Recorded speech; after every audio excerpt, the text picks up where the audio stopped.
Salam sejahtera Malaysia, denyut nadi suara rakyat bergema di channel ini. Jangan lupa tekan butang subscribe, like dan share. Malaysia kita punya, cintai Malaysiaku, kita jaga kita.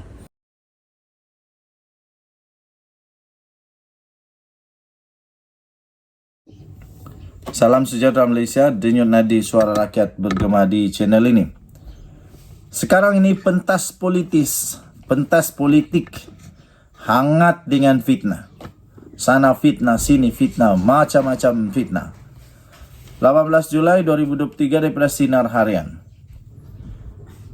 Belum lagi tiba masanya kempen pilihan raya negeri PRN, namun kini media sosial semakin hangat dengan cerita yang mengaitkan ahli politik di blok kerajaan dan di blok pembangkang. Kebanyakan berita yang dikongsikan oleh pihak-pihak tertentu tidak mengandung fakta dan informasi yang tepat, sehingga ianya boleh membawa kepada fitnah yang berleluasa. Pada Isnin lalu, Menteri Pendidikan Fadila Siddiq telah pun membuat laporan polis berhubung fitnah yang dilakukan mengenai isu azan. Kenyataan yang dibuat oleh ahli parlimen Nibong Tebal itu telah diputar belit sehingga boleh menjatuhkan reputasinya. Bukan itu sahaja, terdapat juga maklumat palsu yang dinafikan oleh PAS berkaitan mengajak seramai 200,000 ahlinya untuk turun ke Mahkamah Session Selayang bagi memberi sokongan kepada Menteri Besar Kedah, Datuk Seri Muhammad Sanusi Mat Noor, berkenaan isu didakwa terhadap pertuduhan mempertikaikan pelantikan Menteri Besar Selangor. Bagaimanapun, pihak yang menyebarkan berita berunsurkan fitnah itu masih belum diketahui dan ia seolah-olah mahu menjatuhkan lawan. Fitnah membabitkan ahli politik secara langsung, menyebabkan orang ramai, terutamanya pengguna media sosial, berasa sangsi dengan pemimpin yang mereka percaya. Seperti yang diketahui umum, media sosial merupakan perantara yang digunakan oleh masyarakat pada waktu ini, khususnya anak muda, untuk mendapatkan informasi tidak kiralah berkaitan dengan ekonomi, politik, hiburan atau masakan. Keadaan itu secara tidak langsung menyebabkan belia, terutamanya remaja, yang baru pertama kali mau mengundi mungkin akan hilang kepercayaan terhadap parti pilihan. Sudah tentu, golongan tersebut berasa kecewa terhadap isu yang mengaitkan ahli politik pilihan mereka, walaupun berita itu hanya fitnah semata-mata. Kebanyakan mereka tidak mengetahui percaturan politik yang sebenar, sehingga kan menemui jalan buntu dan tidak tahu untuk menyokong mana-mana parti. Oleh yang demikian, politik kotor dengan menabur fitnah terhadap lawan adalah bukan satu tindakan yang tepat kerana ia akan mempengaruhi undi belia. Bentuk politik itu tidak sepatutnya diwariskan kepada generasi yang akan datang, kerana mereka merupakan bakal pemimpin negara. Justru, ahli politik pada masa kini perlu menunjukkan sikap percaturan politik yang baik dan matang serta membahas kenyataan dengan menggunakan fakta sahaja. Saya setuju dengan ini. Ada parti politik yang memang telah digelar menang fitnah. Selalu saja dia punya orang-orang di dalam politik itu selalu saja kena saman fitnah. Kalah, lepas tu sudah kalah minta maaf. Lepas tu nanti orang lain buat fitnah lagi, minta maaf lagi, buat fitnah lagi, minta maaf lagi, buat fitnah lagi. Ulang-ulang begitu. Sepatutnya semua ahli politik, semua parti politik jangan memfitnah. Apalagi kalau dengan politik lepas tu menyentuh pula 3R, terutamanya yang sampai menghina raja-raja Melayu. Tak kiralah dari parti politik mana. Jadi saya setuju dengan artikel ini. Jangan menabur fitnah. Sudahlah berdosa, masuk neraka, buruk lagi, kena denda, kena saman lagi, baru padan muka. Tak kiralah apa agama sekalipun, jangan memfitnah. Tak baik. Jangan kerana nak menang saja, lepas tu memfitnah. Orang yang difitnah, rosaknya namanya. Kita jumpa lagi. Salam sejahtera Malaysia. Bye-bye. Salam sejahtera Malaysia. Selamat pagi tuan-tuan dan puan-puan yang dihormati sekalian. Supaya agar isu kebiadaban kepada raja tidak berpanjangan, sepatutnya Sanusi mengaku bersalah, bukan tak bersalah. Kerana dengan menyatakan dirinya tak bersalah, seolah-olah orang yang tuduh dia yang bersalah. Dan perkara ini saya fikir harus dicermati oleh Sanusi, kerana Dewan Diraja Selangor sendiri membuat laporan polis. Saya fikir Dewan Diraja Selangor membuat laporan polis dengan perkenan daripada Sultan. Tapi dengan tidak mengaku bersalah itu, ini membuatkan isu ini akan terus berpanjangan. Dan sebenarnya nyata sekali Sanusi bersalah. Daripada percakapannya itu memang terlalu nyata bahawa itu salah. Atas kedua-dua pertuduhan yang dikenakan terhadapnya di bawah Akta Hasutan, Menteri Besar Kedah, Sanusi Madnor, telah membuat pilihan untuk mengaku tidak bersalah di mahkamah. Ini bermakna kes beliau yang mempertikai kebijaksanaan Sultan Selangor dalam melantik Amiruddin Syahri sebagai Menteri Besar dan kewujudan kerajaan perpaduan yang telah dititahkan oleh Yang di-Pertuan Agong akan dibicarakan di depan hakim. Tetapi sebelum ini, Sanusi telah pun mengutus surat kepada Sultan Selangor untuk memohon ampun dan maaf atas keceluparan itu. Bukankah dengan mengutus surat kepada Baginda Sultan Selangor itu bermakna Sanusi sendiri mengakui kesalahannya? Tidak kiralah sama ada dia dilakukan secara sengaja atau tidak sengaja. Kalau sudah mengakui begitu, kenapa sekarang tiba-tiba beliau pula memilih untuk mengaku tidak bersalah di mahkamah dan mahu kesnya dibicarakan? Apa sebenarnya yang ingin dibuktikan oleh Sanusi? Kes melibatkan Sanusi ini bukanlah kes politik. Ini adalah kes yang menyentuh kedudukan raja-raja, di mana yang turut membuat laporan polis terhadapnya ialah ahli-ahli Dewan Diraja Selangor sendiri. Selain mengutus surat ampun, memohon ampun, Pesuruhjaya PAS Selangor, Dr. Ahmad Yunus Hairi, turut menghadap Selangor semalam. Walaupun tidak diketahui tujuan serta butiran majlis menghadap itu, adalah dipercayai ia juga bertujuan untuk memanjangkan permohonan maaf atas keceluparan Sanusi itu, serta memberi penjelasan berkenaan dengannya. Bagaimanapun, selepas itu Istana Sultan Selangor mengeluarkan kenyataan isu berkenaan masih belum selesai. Dan berikutan Sanusi membuat keputusan mengaku tidak bersalah atas pertuduhan terhadapnya, bermakna isu dan kes ini menjadi lebih jauh daripada titik penyelesaiannya. Ia akan terus menjadi panjang dan dipanjang-panjangkan. Sepatutnya malah amat terpuji lebih baik sebenarnya jika Sanusi membuat pilihan mengaku bersalah saja atas kedua-dua kesalahan yang dikenakan terhadapnya itu. Dengan mengaku bersalah, bukan saja isu kebiadaban dan keceluparannya dapat dinoktahkan serta-merta, malah ia menunjukkan sikap merendah diri dan kesetiaan tidak berbelah bagi Sanusi terhadap rakyat sebagai rakyat terhadap raja atas isu yang dipertikaikannya itu. Kes akan segera tamat dan tidak menarik lagi untuk dijajah atau dipanjangkan. Dan Sanusi akan lebih dipuji kerana memilih beralah atas kebiadaban dan keceluparannya terhadap dua raja, Sultan Selangor dan Yang di-Pertuan Agong. Sabudin Hussein, 18 Julai 2023. Denyut nadi suara rakyat bergema di channel ini. Kita jumpa lagi. Bye-bye. Salam sejahtera Malaysia. Denyut nadi suara rakyat bergema di channel ini. Akhirnya Datuk Seri Anwar Ibrahim tampil membedas kenyataan daripada Sanusi yang mengatakan bahawa kerajaan takut. Kerajaan tak takut. Kerajaan tak takut. Tapi Sanusi yang dah melebih-lebih. Dah melampau, tak sedar diri. Dan dia juga tidak menghormati lagi ketua Islam sendiri di seluruh negara, di setiap negeri, dan juga pelindung kepada agama dan bangsa Melayu. Akta hasutan tidak dapat dielakkan dalam hal yang berkaitan raja-raja.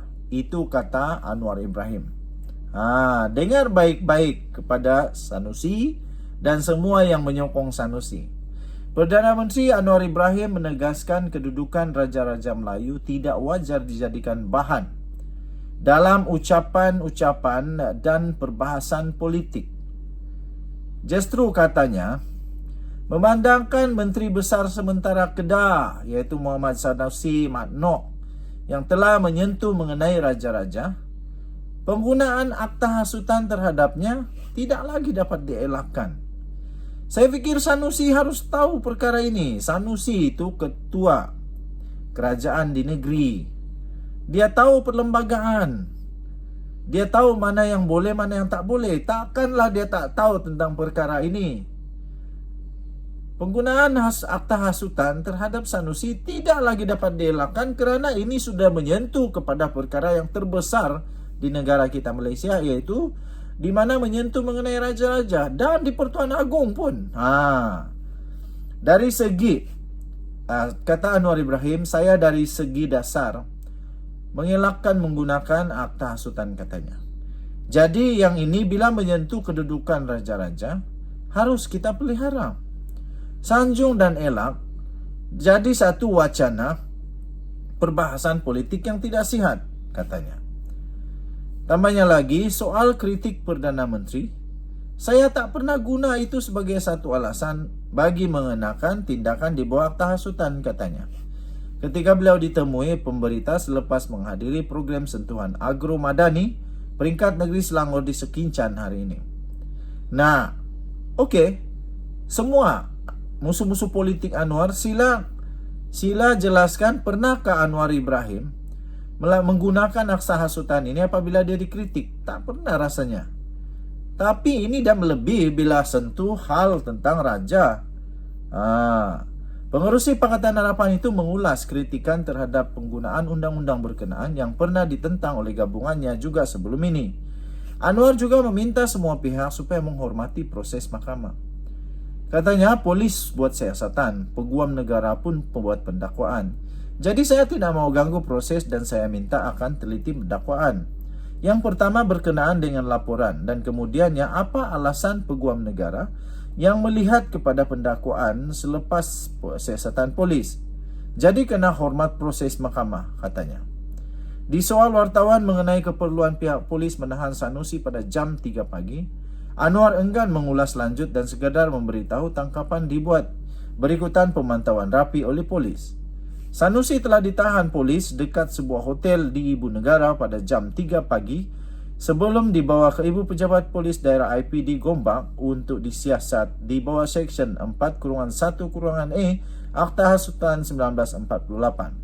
Tangkapan itu menimbulkan kecaman dari pelbagai pihak termasuk dari pemimpin pihak sendiri. Tetapi sudah diterangkan oleh Ketua Polis Negara sebentar tadi bahawa itu terjadi kerana Sanusi reject semua telefon polis. Lepas itu polis cuba telefon Negeri Kedah. Negeri Kedah bagi tahu dia ada program dengan Astro dalam satu program. Lepas tu diorang tengok di dalam program itu tak muncul-muncul dia. Di telefon tak angkat-angkat. Habis nak buat macam mana? Terpaksa tangkap lah. Ahli Parlimen Bayan Baru dari PKR Sim Zechin beranggapan adalah tidak wajar Sanusi dicukup pada pagi buta sedangkan dia tidak menimbulkan risiko dan melarikan diri. Mungkin waktu ini Sim Zechin ini dia tak tahu perkara yang sebenar, iaitu seperti yang sudah diterangkan oleh pihak polis. Tapi sekarang sudah diberitahu, jadi segalanya sudah jelas sekarang. Okey? Jadi tuan-tuan dan puan-puan yang dihormati sekalian, seterusnya Sanusi telah pun dihadapkan di dua mahkamah seksyen Selayang di Kuala Lumpur pada hari ini atas dua pertuduhan menghasut berhubung isu pelantikan Selangor, pelantikan Menteri Besar Selangor, isu pelantikan Menteri Besar Selangor dan juga penubuhan kerajaan paduan. Yang ini pun menyentuh tentang Agong pula. Aduh, makin parah nampaknya Sanusi. Bagaimanapun, Sanusi mengaku tidak bersalah atas kedua pertuduhan yang dikenakan ke atasnya di Mahkamah Session secara berasingan itu. Kedua-dua hakim membenarkan Menteri Besar itu diikat jamin sebanyak RM5,000 dengan seorang penjamin bagi setiap pertuduhan dan mengarahkan tertuduh supaya tidak membuat sebarang komen berhubung kes sehingga kes berkenaan selesai. Hakim menetapkan 4 Oktober untuk sebutan kes bagi serahan dokumen. Denyut nadi suara rakyat bergema di channel ini. Bye-bye. Salam sejahtera Malaysia. Denyut nadi suara rakyat bergema dengan channel ini. Susulan daripada kenyataan-kenyataan yang cukup pedas dan tak berpuas hati daripada Sanusi kerana dia telah ditangkap, ditahan dan bakal boleh dimasukkan penjara, didenda kalau dia kalah dan didapati bersalah. Dia pun mengatakan banyaklah macam tak boleh bersuara lah, apalah, macam-macam lagi lah. Akhirnya seorang yang memang terkenal di seluruh Malaysia membuat satu soalan untuk Sanusi. Soalan yang Sanusi memang susahlah mau jawab ini. Cuba Sanusi jawablah. Sanusi jawab dan semua pemimpin Perikatan Nasional jawablah. Fahmi soal Sanusi. Masa PN dulu, waktu PN memerintah, ada kebebasan bersuara ke? Daripada Malaysia kini, 18 Julai. Pereka grafik yang terkenal, yang selalu ada kontroversi, Fahmi Reza menyindir Muhammad Sanusi Madnor selepas Menteri Besar sementara Kedah itu mendakwa kononnya negara kita ini tidak lagi mengamalkan kebebasan bersuara. Fahmi mengulas dakwaan Sanusi pada hari ini yang mendakwa kerajaan menggunakan agensi penguatkuasaan termasuklah polis untuk menutup mulut pengkritiknya. Katanya, lepas kena dakwat kat mahkamah tadi, kamu kata tiada kebebasan bersuara di Malaysia. Cuma nak tanya, katanya, masa kerajaan Perikatan Nasional memerintah dulu, ada kebebasan bersuara ke? Katanya dalam hantaran di Facebook. Fahmi mengingatkan Sanusi, dalam tempoh 6 bulan, dari Mac sehingga September tahun 2021, dia pun telah ditahan polis, dibawa akta hasutan dan dikehendaki hadir ke balai sebanyak 7 kali untuk disuruh siasat. Katanya pada masa itu dia didakwa di mahkamah kerana menyiarkan poster satira yang mengkritik PAS. Tak malu ke katanya, lepas dah kena tangkap, dah kena dakwa atas bawa atas hasutan, baru sekarang kamu nak melalak pasal ketiada kebebasan bersuara di Malaysia? Lawaklah, katanya. Terdahulu Sanusi mendakwa Malaysia tidak lagi mengamalkan kebebasan bersuara selepas dia dihadapkan dengan 2 pertuduhan kerana mengeluarkan kenyataan menghasut. Bercakap kepada pemberita di luar Mahkamah Session Selayang, Sanusi mendakwa pendakwaan terhadapnya juga membuktikan kerajaan takut. Katanya, nampaknya di Malaysia ini tak boleh cakap apa-apa. Kalau di medan politik, biasalah orang selesaikan masalah politik dengan memberikan hujah balas. Tapi di Malaysia pada hari ini, kerana kita ada kerajaan yang takut, dia guna polis untuk tahan atau sekat ucapan kita, katanya. Tambahnya, semua agensi awam akan digunakan untuk menyekat perkembangan dan kehangatan perbincangan rakyat, katanya lagi. Tuan-tuan dan puan-puan, saya fikir Sanusi tak faham. Dia memang patut untuk ditahan akta hasutan, sebab kalau dia baru mengkritik orang-orang politik, okey, boleh terima, tak ada masalah. Kritiklah Anwar, tak ada masalah. Kritiklah Mahathir kah, kritik Hadi Awang kah, Muhyiddin kah, itu biasa. Tapi yang tak biasa ialah apabila mengkritik, mempersoalkan, memperlekehkan, menghina Raja-Raja Melayu, mempersoalkan yang di Pertuan Agong. Ini bukan hal biasa, Sanusi. Ini hal biasa nih, seperti si Fahmi tadi itu, yang dia kata dia pun pernah ditahan oleh polis hanya kerana dia mengkritik PAS. Dia ditahan karena hanya mengkritik PAS. Tapi itu pun dia ditahan dan disiasat. Yang ini mungkin oke lah, boleh dipersoalkan. Tapi untuk menghina, mempersoalkan, memperlekehkan Raja-Raja Melayu, apa data lagi untuk di Pertuan Agung? Memang kamu salah besar, Sanusi. Dan Yunadi Suara Rakyat bergabung channel ini. Bye-bye.